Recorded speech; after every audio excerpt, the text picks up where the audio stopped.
So we are going to kick off. And sorry for that slight delay, everybody. We were just having some technical problems with Facebook Live, but I think we are all good to go. So thank you very much, everybody, for coming, and welcome to the latest in our Ask the Expert series from Blood Cancer UK. My name is Kate Keatley, and I'm the Head of Support and Service Development at Blood Cancer UK, and I will be your host for tonight. I'll be talking to our lovely panelists today about, or on the topic of managing communication with your treating team. And it might be particularly pertinent tonight, given some of the guidance shared by the government today. I'm sure we'll try and weave some of that into the conversation as much as possible. But just to note that you can always contact our support team at any stage if you want to discuss that in any more detail in relation to your own personal circumstances. So before I start with introductions, I just have a few housekeeping notes. So we've collated a whole host of questions that people have pre-submitted, and thank you so much for doing that. And we'll talk through these for the majority of the sessions. But if you have any questions as we're going along, then please do drop them through to us in the Q&A box that you should see on your screen. And these questions will be posed to panelists near to the end of the event. If you want to chat with any other attendees, then that's absolutely fine as well. And please do use the chat box that you've got on your screens as well. But we won't be looking within that area to actually answer any questions. But do please share experiences with each other. Any questions that come through from our followers on Facebook, we'll answer those as much as we can tonight, or if we don't get around to them, then we will do that after the session as soon as we can. So without any further ado, I would like to introduce you to our panelists. And on board today we have, I will start with Helen. Would you like to introduce yourself, please? Hi, good evening, everyone. I'm Helen McNaught. I'm the Clinical Trials Nurse Advisor at Blood Cancer UK, and I have been a blood cancer nurse for my entire nursing career, and I'm very excited to join you all this evening. Great, thank you very much. And Jill, could you introduce yourself as well? Hello, everybody. I have been a nurse for many years in the NHS for nearly 40 years and retired about 18 months ago, and have been fortunate enough since March this year to be on board with Blood Cancer UK, really helping support their support line. Thank you. We're also lucky enough to be with two of our patient ambassadors as well. We have Mark with us today. Evening, everybody. My name is Mark Hoblitz. I was diagnosed with Hodgkin lymphoma in 2013. I had about 3 years of treatment culminating in a stem cell transplant. I was put in remission, full remission and cure in 2016, and I've been Blood Cancer UK ambassador since the programme started. Thank you, Mark. And we also have Anita as well. Hi everyone. Yeah, my name's Anita. I'm also a Blood Cancer UK ambassador. I was diagnosed with stage 4 Hodgkin's lymphoma at the age of 21 and required 6 months of ABVD chemotherapy. It's great to meet everyone, and we hope that we can help. Great, thank you very much indeed. And just to briefly introduce myself, I'm Kate, and I've been working at Blood Cancer UK for the last 6 years now, and I can tell you absolutely from my experiences in running all of our support services that the communication between people affected by blood cancer and their healthcare team, almost before the point of diagnosis, during diagnosis and throughout their experiences, is absolutely vital. And it's something we talk about all the time in our services, and we're always trying to look to empower people to take control of the situation as best they can and focus on what they can do to change or improve the situation. Which is what we are going to be looking for our panelists to support with today. We're not here to give any specific clinical advice, and so we won't be doing that around individual circumstances, but everybody will be sharing tips and experiences as to what they found works well for them and for their patients in the case of our healthcare professionals. So without any further ado, I'm going to start with our first question, and this is a question for Jill. So we have lots of people who've asked about the different roles and responsibilities within the blood cancer treatment team. And specifically, how does a clinical nurse specialist support differ from support from other nurses and consultants? And is there anything particular people should be speaking about to different members of that team? And I think that's particularly pertinent right now when we're thinking about of COVID-19 and all of the guidance changing. Where would be the best place to go for advice on that? Well, I think that within the healthcare team, and gosh, you know, if you have a diagnosis, you come into contact with healthcare professionals in the NHS, no matter where you come into contact with them, you realise quite quickly how many people are involved in your care. And I think just meeting all these new people and not getting all those job titles thrown at you is completely overwhelming, particularly at a time when you're not really best placed to be taking on a lot of additional information. And really, the role of the CNS is key, I think, within that team. And I would say that there are a couple of reasons that I would consider it to be a very key role. I used to always describe myself as a CNS, the kind of the go-to person, the sorter. Wouldn't necessarily be me that could sort everything, but I would know the person that could. You know, I always knew a man that could. And so it's about being able to just take you on that journey and to point you in the right direction and get you the appropriate person, to stop patients and family having to kind of navigate this huge system of remembering who they need to go to speak to about one key issue. Come to a CNS, tell us what's worrying you, tell us what's on your mind, what questions you have, what anxieties you have, and we can point you in the right direction. The CNS is really there, as I say, you know, you're kind of the wingman for the patient, but you have this umbrella view of all parts of the pathway that the patients are on and are contactable or should be contactable, whether you're a patient at home, whether you're in the outpatients clinic, whether you're in the daycare unit having treatment, or you're on the ward having treatment. The CNS, you have access to at all of those points along the pathway. And they are different to the other nurses because they have that, as I say, that umbrella view. Other staff are very good at doing their little bit at that time that you need it, but don't necessarily have the overall picture of that individualized pathway. And the other key element, I think, to the role is that you're there as an advocate for the patient. So if the patient comes to you and tells you what's concerning them, what are they worried about, what's on their mind, questions that they have, you can be there as that link person to make sure that that patient's concerns are heard and directed to an appropriate person. You're really there to support them all the way through and to act in whichever way you can for their best interests. Thank you, Jill. That's really comprehensive. And I think the kind of thought of having the CNS as the wingman, I think, is incredibly beneficial. So always useful to keep in mind. We do get a lot of people, though, contacting our support services saying that they didn't even know they had a CNS and wouldn't know how to contact them. Do you have any recommendations as to how people should do that? Well, it's your right to have a different, I think, first of all, we're saying CNS, clinical nurse specialist. Sometimes different organisations might use a different term. Frequently, you'll hear people being called CNS, but you might also hear people saying, "Oh, I'm a chemo nurse," because that's how they identify that individual with. Or they may say, "My Macmillan nurse," which is very common. So just find out what it is, the title is in your organisation, and ask. You're entitled to have a CNS or a Macmillan nurse or an advanced practitioner, chemo nurse, whatever you want to call them. And that's somebody who is your key worker. And everybody who has a cancer diagnosis should have a key worker. You should automatically get the name and the contact details of somebody, but if you don't, ask. And you should be able to ask any individual within the team, and they should, and you know, make sure that you get those contact details. And it's important that you do get them, because that's also the person that you go to with any questions that you have. So to have that contact and know how to do it, and kind of what the boundaries are around contact, how to do it, when to do it, why to do it. Fantastic. That's really good advice. Thank you.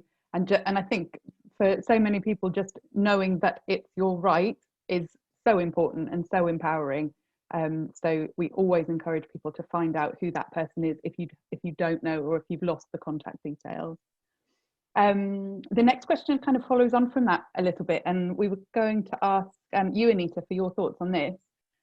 So I don't know what your experiences were, but at the point of diagnosis, some people are saying that it's like learning another language, and Jill was talking about understanding all of the different people who are in charge of your care, but some of the people were talking about the medical jargon that is used sometimes, and kind of people are kind of coming to us and saying that they don't know what they don't know. So is there a way that you've experienced to kind of make sure that you feel like you've asked the right questions, even if you don't remember everything that the doctors are saying at that initial point? Yeah, I mean, I can completely relate to that. I think let's sort of recognise that it's a very overwhelming experience just going into, an appointment room and having to process all of this medical jargon, as you say. So let's just sort of, accept and appreciate that it is very, very difficult to comprehend sometimes what your doctor is actually telling you. So I think what really worked for me, I think, was just having some time, like just before my appointment, to really sort of reflect and think about what I wanted to ask the doctor, and just having a very open conversation with them about the fact that sometimes I just didn't understand what they were saying. I wanted them to sort of break it down and just maybe even be a bit visual, sometimes get them to sort of draw it out and just really explain to me exactly what they meant, just to ensure that we had that very sort of open communication, and that they understood that I also understood exactly what they were saying. So I think you really need to spend some time just thinking about, what it is that you want to get out of the appointment, and maybe even prepare like a list of questions. So have a list of questions in advance of your appointment, and just make notes as well, like throughout the session. There's nothing wrong with that at all. And as you're making those notes, just clarify with your consultant exactly what this means. And I think this is your time. This appointment is your opportunity to get everything you need. So it's really important that you do it in whichever way you feel is best for you. But for me, that worked very, very well. Great, thank you. And I think interesting to hear you say about the appointment being your opportunity, but presumably you could also follow up with various members of your team if there was something that you couldn't quite remember or didn't quite understand. Yeah, I mean, the type of individual that I am, I think I tend to ask a lot of questions, and I think there's nothing wrong with that. I know sometimes we can be a little bit apprehensive, and people sometimes feel like they're expected to understand, and the answer to that is no, we're not expected to understand any of this. So asking as many questions as you possibly can, and being very frank about the fact that you may need that ongoing support. To your point, Kate, I mean, I would email my consultant throughout the week. Sometimes if my consultant wasn't able to respond, I'd copy in my clinical nurse, and I'd have lots of follow-up questions during my treatment and also after my treatment. And that's entirely normal, because post-treatment the journey sometimes will continue, and you may have pending questions after your treatment as well. So I think it's about setting that expectation with your consultant about how you want to receive this information. And if you feel like you need to ask those follow-up questions, just don't be afraid to do that. It's really important that you get all of the information that you need. Mm-hmm. Absolutely. And kind of relating that back to what Jill said earlier, your clinical nurse specialist would be a key point of contact if you did have those questions and follow-up questions as well. Yeah. Absolutely, yeah. For me, like, my experience was that she would respond fairly regularly to me when I'd have these questions. So yeah, it's definitely something to think about. Great, thank you very much. So we've got a question that's come in, and I think it's definitely something that we can relate to from our the conversations we're having on our services, from somebody who says, when I attend my appointments, I often don't see the same consultant, and there are consultants with different communication styles. So Mark, I wondered if there was, sorry, we're going to go to Helen first. Is there a way that you would recommend to your patients as that kind of wingman advocate role as a CNS that could support people to manage different styles of communication? Yes, absolutely. And I think this follows on very, very closely to what Nita was saying, that it's about getting the best out of your appointment. And that means that you get that information in the best format for you. And we all know that we all learn things and take information on board in at different times and in different ways. And sometimes that information is communicated in different ways as well. We're all humans, so we've all got different communication styles. And I think I have to say as well, from a healthcare professional point of view, sometimes healthcare professionals do forget that this is completely new to a blood cancer patient. They may never have heard of blood cancer before we even start talking about a new diagnosis of a lymphoma or a leukemia. And you're completely entitled to say to your consultant, it's all a little bit, you're going a bit too fast for me. Could you slow it down a little bit? Are there different ways that I can have the information? So something that I would always recommend to all patients when they're diagnosed is take all the various sources of information that you're offered. If you're offered booklets, if you're offered particular online links to, for example, Blood Cancer UK pages or Macmillan sources, or just use all those different formats until you find out what format works best for you. And as you go through that relationship with your treating team, figure out what style works best for you to receive that information in as well. But also remember that you're perfectly entitled to say, can you slow down and start again with me? Mm-hmm. Absolutely. And I think it would be interesting to hear your experience, Mark, as well, kind of coming from that other angle, from the patient side of things. Do you agree with what Helen has said, and have you found that easy in the past, or a challenge that you have to overcome around communication? Well, yeah, I agree with everything that Helen and Anita said about that process of gathering the information in the way that works for you. And it can be extremely difficult to remember when you are in what is a very scary situation. Your emotional intelligence often goes out the window because you're in panic mode, it's fight or flight. But it is worth trying to remember that you consultants, the size of the team that's looking after you is quite enormous, and you'll end up speaking to lots and lots of different people. And I know the two consultants who were the two sort of the most consistent doctors in my periods of treatment were two entirely different characters. Mm-hmm. One was an exceptional communicator, really brilliant emotional intelligence and the ability to adapt his communication style to the patient and to the family as well, to people listening who are sitting with you, which is important. Mm-hmm. And the other consultant was just incredibly direct, almost one-dimensional in the way that she communicated. Absolutely brilliant doctor, and always capable of processing the information very fast and assuring you that you were going to get the best possible treatment. But the two experiences were very, very different. One consultant gave me as much time as I felt was necessary to ask all the questions, whereas the other consultant, he was sort of in, out, and I kind of learned over a period of time to manage those two sort of styles of communication according to what I needed. Mm-hmm. But the thing that I learned very, very quickly was that irrespective of how good you are at prepping or writing down the questions, you'll always have more questions when you leave that consultation. And for me, the CNS and the ward sisters and the nurses who were looking after my treatment path and plan, the actual delivery of it, were always willing to either have the conversation with you or go and get the answer for you. Mm-hmm. No one ever said to me, no, we can't answer that, we don't know where that information is. So it's just remembering that constant idea that it is a two-way street, and you have to be a participant in your treatment yourself. Don't just let it be done to you.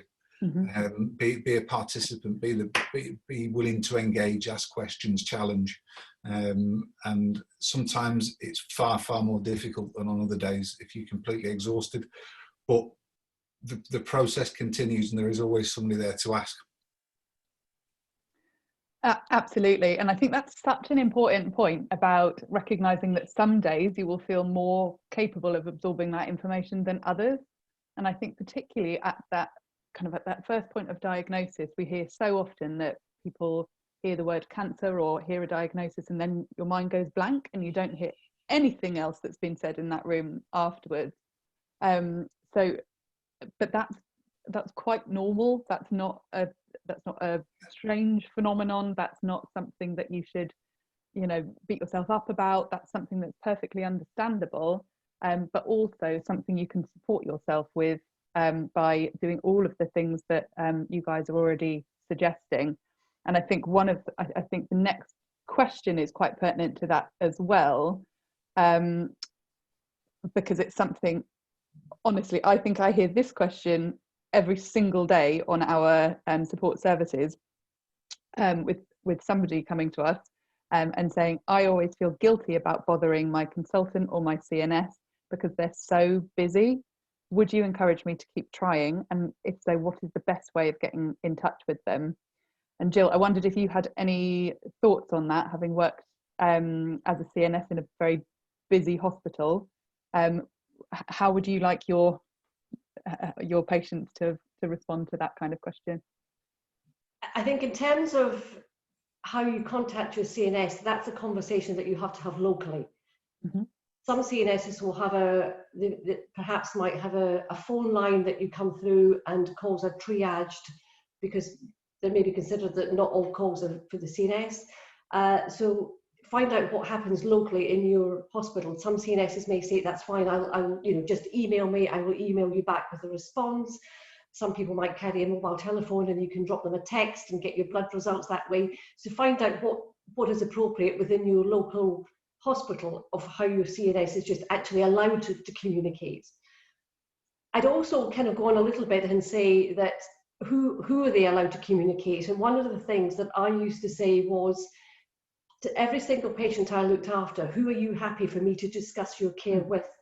Because I'm aware that for many patients, particularly if you're having treatment and if you're, experiencing extreme fatigue, trying to have those conversations, trying to stay on top of information is just so overwhelming and exhausting. But having somebody else in your camp that can do that for you can also be very helpful.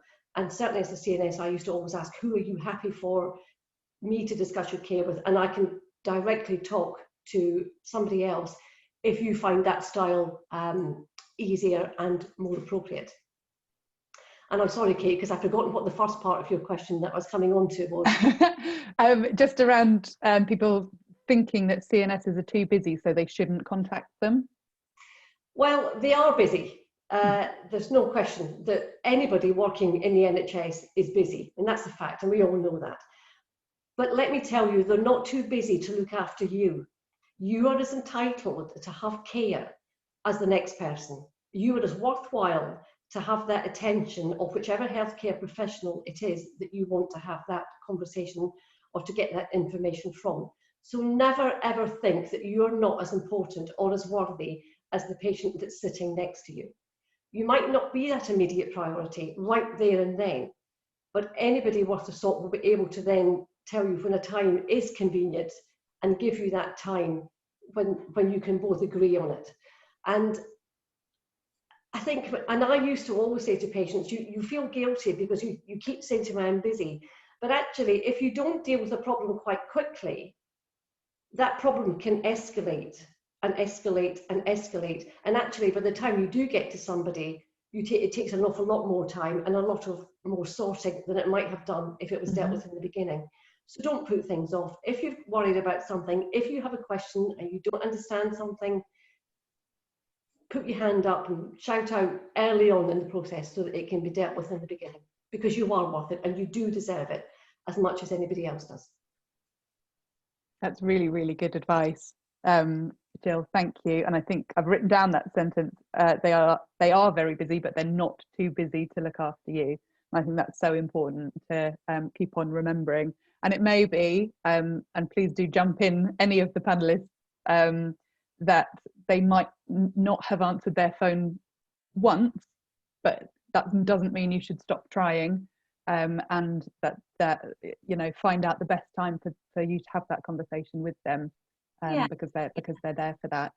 Yeah, Anita, I think just yeah, no, Jill, that was wonderful the way you just put that. It's absolutely true. But I think it's, you know, just find, as you say, like Kate, just find what works best in terms of, you know, how you can communicate with them. So if you can't reach them over the phone, is it possible to email them? You know, just try and find out exactly how you can get that information that you require in the best way that works for both of you.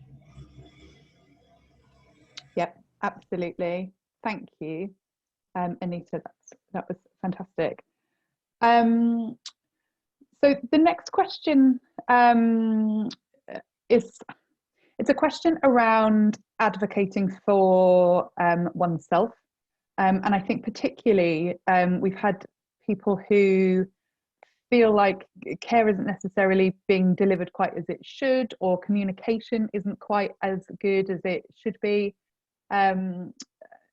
Does anyone have any advice around how to challenge that kind of decision making and working together to come to a shared understanding? Anita, did you have any thoughts on that? And maybe we'll come to Helen next as well.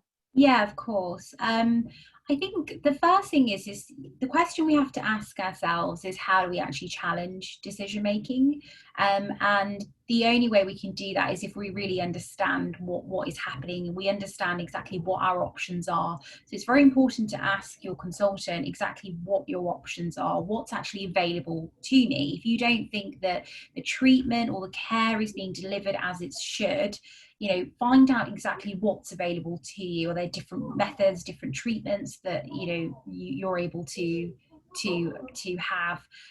So it's really important fundamentally to understand your options. And you know, it effectively it comes down to, you know, communication, just speaking to your clinical nurse as much as you possibly can, whether that's through the sessions that you have, whether it's over the phone, whether it's via email. So, you know, really try and encourage those discussions with your clinical nurse as much as you can, and that's essentially how you'll be able to challenge decision making. But I think, Helen, you can probably add a little bit more to this as well. I think you have summed it up very well, Anita. I think the only thing that I can add is just, at the end of the day, you know, if in your core you feel like things are that treatment decisions are being made that you're not comfortable with or that you don't understand, again, you're entitled to ask for explanations. It might be that maybe you as the patient don't understand the process, but maybe also the clinicians, the treating teams have not taken on board your perspective, which would change how they would treat you as well. So it's very, very important that, you know, you have these open conversations and have these open lines with your treating team. And do remember that, you know, the very best advocate for your care is you. You're the person who knows what you need to get while you're on your treatment journey. So don't be afraid of asking those questions and standing up for yourself. And, you know, continue to build those relationships with your treating team so they do understand what you need to get out of the process. Absolutely. And I think it feels like that it's such an important point, particularly when you're thinking about, am I right to question this? Am I just kind of saying something out of turn? We had a comment come in saying that somebody felt like when they made a suggestion, they felt almost like a naughty school child, and that their suggestion wasn't necessarily taken on board. And I don't know if anyone else has got any thoughts on this, but I think that point that you just made, Helen, around you are the only person who can be the expert of your own experience is something really important to remember. I wondered if anyone on the panel had any experience of when maybe that was more difficult, because I think we've talked a lot around kind of feeling confident enough to ask questions and things like that, but often people don't necessarily feel confident to do that. Has anyone got any tips or suggestions as to, you know, how to strengthen that confidence and grow that confidence? I think there's a couple of points that I would make. I think I would echo Anita and Helen, and I would say that if it doesn't feel right to you, it probably isn't right. Mm-hmm. And in any other walk of life, if we felt that we weren't getting the service that we should get, we would probably challenge it. And certainly the NHS is probably no different to any other business, that communication is usually at the root of any complaint or any kind of disgruntlement. That's, so to get the communication right is really important. I also agree that, you have to advocate and you have to speak out for yourself and challenge decisions, but I'm also aware that it's really very difficult to do that sometimes. Mm-hmm. Sometimes because you feel that you're not worthy enough of challenging somebody who's a professional, that you shouldn't be challenging that knowledge or that authority. And that's not the case. You should be asking questions. But I think it's, as I said earlier, when you don't have that kind of physical strength, it's very difficult. And bringing someone else in with you is important. But also not everybody's first language is English. And if you find that you struggle in communicating because you don't speak English as a first language, or you have other difficulties, make sure that your team are aware of that, and make sure that you really do have somebody with you that can support you through that, so that you get the information. It might be delivered in a different way, but you get that information that is meaningful then to you. Because if you're sitting there not understanding just the everyday English language, you're really going to struggle. And it's important that you do understand it and work, because if you don't understand it, as a patient, you don't then participate to the same extent as we might want you to. And the outcome, it can be affected by that. Can I just to add to that? I mean, I 99.9% of the treatment that I had and the experience that I had over 3 years were really of the highest quality. But there are only two occasions when I felt that I wasn't getting what I needed, and the first one caused me to learn a lot. And I always try to impress on people exactly what Jill was just saying and Helen before. If it doesn't feel right, it probably isn't. I knew on one occasion that there was somebody cleaning I had a central line in my chest, and there was somebody cleaning it who wasn't a regular on that ward. And I knew that they hadn't followed the protocol, because when you're the patient, you learn those sorts of things off by heart. You know what should be happening. I knew exactly what should have been going on with my line, and I watched it not happen, and I didn't say anything. And I knew I should have said something. I knew I should have said, stop, that's not right. And as a result of that, I got an infection, and was kicking myself for a long time afterwards. And it is that thing, if it doesn't feel right, say it. And I would consider myself to be a very confident communicator, but in that environment, when you are exhausted and not feeling very well, it's often easier just to let it go. But I would urge people not to. Just do try and say something if it doesn't feel right.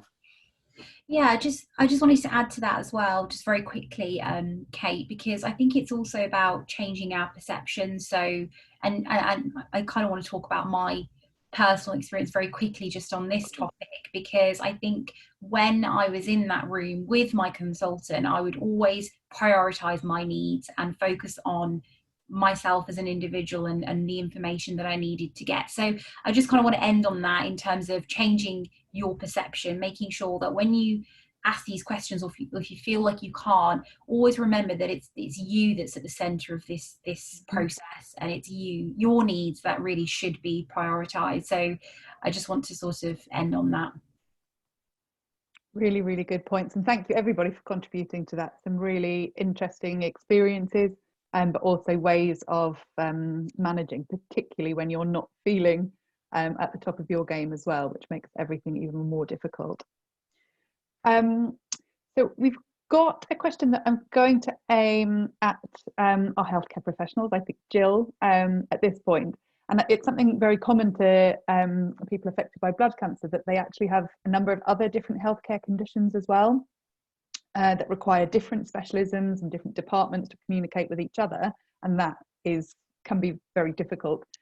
Do you have any advice about ways of managing the challenges around this? It's tricky, and we appreciate how difficult it is that these departments just seem to not want to talk to each other, and they prioritise their speciality over someone else's speciality. So, I mean, sometimes it depends, the logistics of where your different treating teams are. If they're all under the one roof, then it's much easier. If you're split between different hospitals and different cities, it becomes much more difficult. There should be shared records, particularly as we have moved across to electronic records, so your kind of information should be available to each clinician as they are seeing you in clinic, and so that should help communication.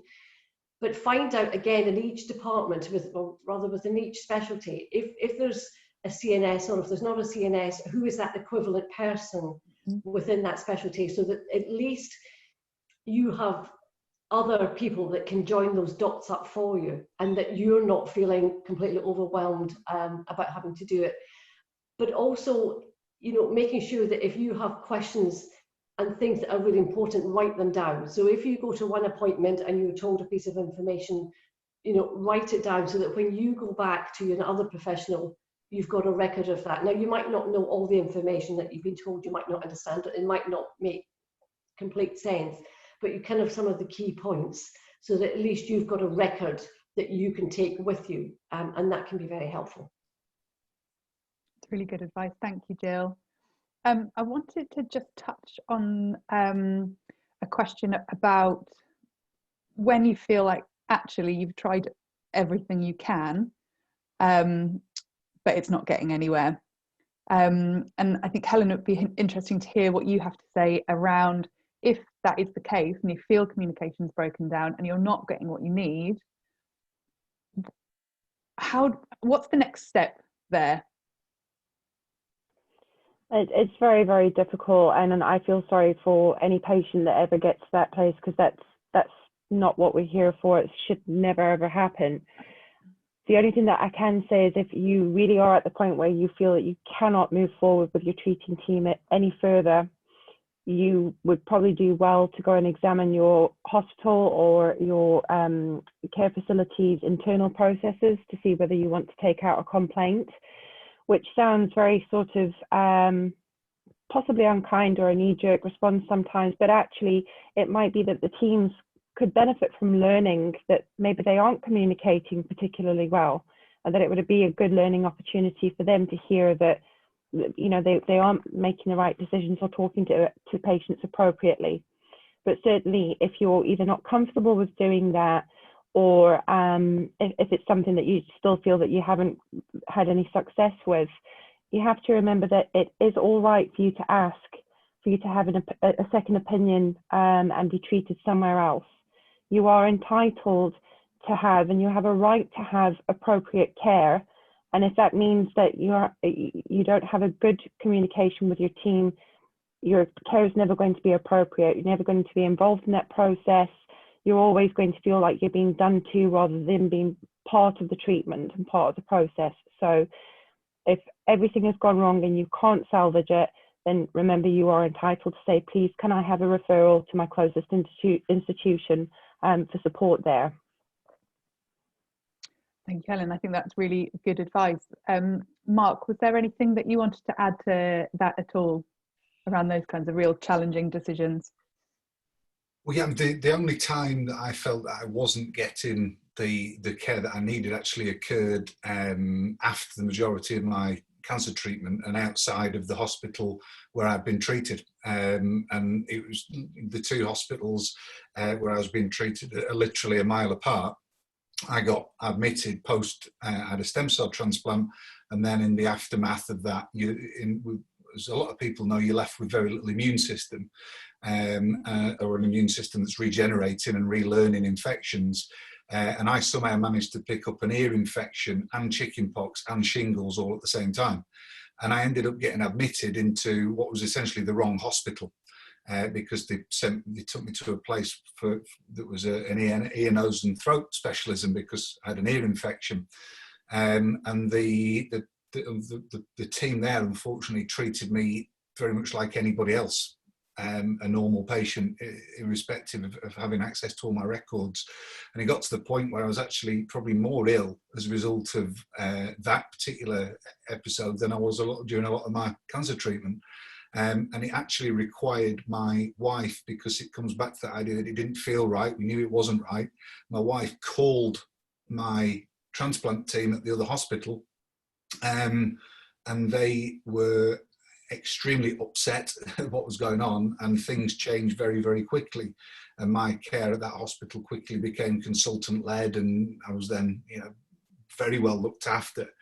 But I still look back and think, what would have happened had we not challenged? And in the aftermath of that, thankfully got better. The care I got then was absolutely superb. My brother he's a surgeon in the NHS, and I was talking to him about this afterwards, and he said, you have to make your experience known to what in that city is called PALS, the Patient Advocacy Service. You have to make it known to them, because the only way things improve for other people after you is for every institution and every professional to learn from people's negative experiences. And all good professionals are reflective, and if something goes wrong, should be able to analyse the situation and say that mustn't happen again. But it's not that. The NHS is utterly incredible, but it can always, as can any organisation, be better. Only gets better by learning from mistakes. So I'd say that push back as hard as you possibly feel is necessary. Speak to the highest possible authority, and if you don't feel that that's working, all the processes that Helen just described of going to ask for referral, second opinions, etc., do them, because if it doesn't feel right, if you feel like you've been left behind, you've got to do something about it. Absolutely. Thank you for sharing that, and so interesting to hear that in relation to your own experience, Mark. Thank you for that. We've only got a couple of questions left, but I do want, if we can, just to leave some time for any questions from those listening too. So if you have got any questions, just leave them in the Q&A box, and we will try and come to them soon. But just a couple more from us. So there's a question that's come through from somebody who wants to ask their doctor about prognosis and survival, because they want to know what to expect, but they don't know how to ask. They want them to be honest, but also know that that's difficult to receive. So sometimes shut themselves down in that moment. Do you have any tips for starting this kind of conversation, but also preparing yourself for it as well? Maybe if we come to Mark first on that. Yeah, it is difficult, really difficult, when you know that potentially there is bad news to come. Again, speaking from experience, there was a point in my treatment where things were definitely not looking good, and I just asked my consultant for a very honest outlook on what was going on, and the answer that I got was not particularly. It was nice. It wasn't nice to hear it, but I had asked for complete honesty. One of the things about blood cancer is that they're all unpredictable, and often doctors can't give a straight answer, because there are still potential options for treatment. They don't know till they've got a specific result or a scan that they can work from. But I did find when I asked for complete honesty that I got very honest answers. Mm-hmm. I also know that I would get extremely emotional in the moment of speaking about these things, because, be honest, speaking about your potential death as a result of your illness is never easy, and it doesn't get easier. I had key questions about results and treatment paths written down on a piece of paper, so that if I couldn't actually ask them because I was very upset, I could give it to my consultant or nurse and ask them to read it and answer it. And it's difficult for everyone. Again, it's when you're receiving the news, it is extremely difficult. But you've also got to remember there's another person on the end of that conversation. So often being and also doctors don't get anywhere near as much training as they might in how to have these sorts of conversations. So yeah, it's worth remembering again that there are two people involved in it, and trying to make that situation as easy as possible from every aspect is about as good as it can get, really, but it's never ever going to be easy. Absolutely, and I think that's something so important, but not to necessarily force you to shy away from. And I'd like to open that out to the rest of the panel, but I'd also like to add in another question that's come through to us around what you've said there, Mark, about that being incredibly difficult for you, but often, not always, but often people will have somebody else in that room with them, be it a partner or a loved one, a friend or family member, who also has to hear that news and hear that alongside you, and that can be very supportive for the patient, but can also be difficult for the family member. Anita, I wonder if you'd had any experiences around that and kind of support for family too. I think often we focus on obviously the patient, and we think that it's just them going through the experience, which they're going through a lot, but ultimately their loved ones around them are also going through a lot of pain as well, and so for them to hear this devastating news that someone that they love and care about has been diagnosed with blood cancer is always going to be difficult, and they will require support, emotional support. I think in terms of my experience, my clinical nurse is fantastic. So my mum and I would have very open conversations with her around what services existed, if there was any counselling services that we could attend, and they are available to you, so it's definitely worth exploring that. I think what really, aside from counselling, what really helped me, and it's interesting because to Kate's earlier point, you don't know what you don't know, but one thing that I found very helpful was talking to people that are going through the same thing. So when I was having my chemotherapy treatment, I'd often just initiate conversations with people that were sitting next to me. So I said to my clinical nurse, look, I would love to meet someone of a similar age who is going through something similar and is comfortable to share their story and their identity. So she actually did look into that for me, and that's something that also would have supported my mum as well, because if the family were willing to meet, then that would have been fantastic, and it's something that did happen. It worked out. We met up, and we actually still speak on and off to this day, and just having that conversation with someone of a similar age, and her parents as well, who are willing to talk, it was just comforting and reassuring, and just talking to someone that understands it really does help. So I would urge anyone to just have that conversation with their clinical nurse and see if there is an option to do that. It's definitely worth exploring, and it's something that really helped me. So yeah, I think that those two options are really important, counselling and speaking to your clinical nurse about whether there are family members willing to talk and have that open conversation about their experience too. That's really helpful, Anita. Thank you for sharing that. And I think just really interesting that kind of you had that experience because you felt able to ask that question to the clinical nurse and communicate exactly what it was that you were wanting, and they were able to support you with that, which is fantastic. We are coming towards the end of the session. We've had one question in so far from Vidge. I would say that actually this question is probably something that we could pick up with you outside of the session. It's more around a specific piece of information for your circumstances. But again, thinking about kind of getting information across clearly about your blood cancer is really important, and I hope that the conversation that we've had today can help you at least try and tackle some of that with your clinical nurse. But of course, at Blood Cancer UK, would be very happy to have a conversation about that in a bit more detail in relation to your specific type of blood cancer. Oh, there's a comment saying that it has, so I'm pleased to hear that. That's really good.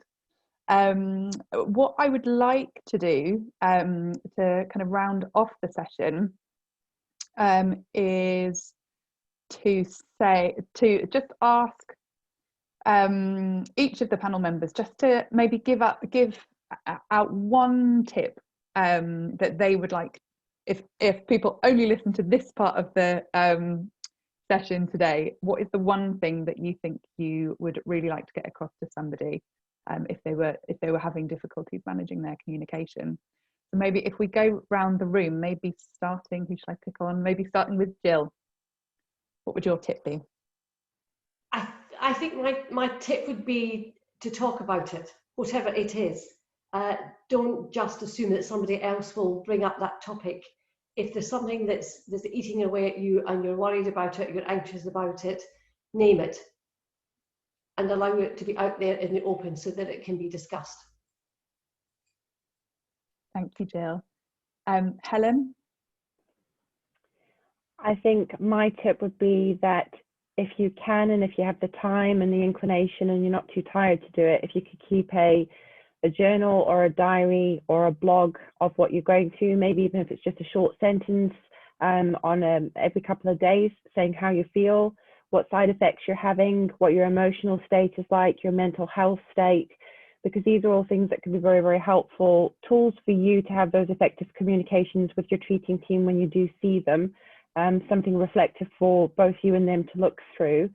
But I think also when you come towards the end of your treatment journey, if that's the case, you get to look back over this experience, and I think it's really cathartic to have something like that to see how far you've come as well. Thank you, Helen. Anita? Yeah, I think my one tip would be really to change your perception. I think if you don't feel confident to ask the right questions, ask yourself why. Is it because you're worried about what the consultant will think? Is it because you don't feel that they will understand? Or you just don't want to burden them with too many questions? If it's a series of those different reasons, I think changing your perception and putting yourself at the center of this whole journey and your needs, so ensuring that you've prioritized your needs and what your body needs and your mind needs, like that is probably like the advice I would give, because that was the biggest motivator for me to sit in that appointment room and ask as many questions as I wanted, because I knew that my needs were the most important. Great, thank you. And Mark? I would say that you're going to feel like things are out of control a lot of the time when you're going through right from diagnosis onwards. So you can take control of certain situations by doing practical things like writing your questions down before you go to a meeting with a consultant or a nurse, so that when you do get derailed in a conversation, as you always do in those sorts of meetings, you can come back to refer to that list of questions. And if you think of another question, or at any time, not just in a meeting, ask it, because there are no stupid questions. Don't leave them hanging, because it will play on your mind at a time when you need as much clarity of thought and as much ability to take on new information as possible. So that would be my advice, on top of all the other brilliant advice that everybody else has just given. Fantastic. What incredible words of wisdom from you all. And I think we've come to 7 o'clock now, so we will finish there. But I just wanted to thank you all so much for sharing not only your expertise, but also your experiences, which I think is so incredibly valuable for people going through a blood cancer experience at any point, particularly when they're first diagnosed, and there's so much information to take on board. And that communication is so vital and will continue to be. So thank you very much to the panelists, and thank you very much for everybody for listening. If there are any follow-up questions at all, please do come through to us. You can contact us, our support line, on 0808 2080 888 or support@bloodcancer.org.uk. And we shall leave it there. Thank you very much.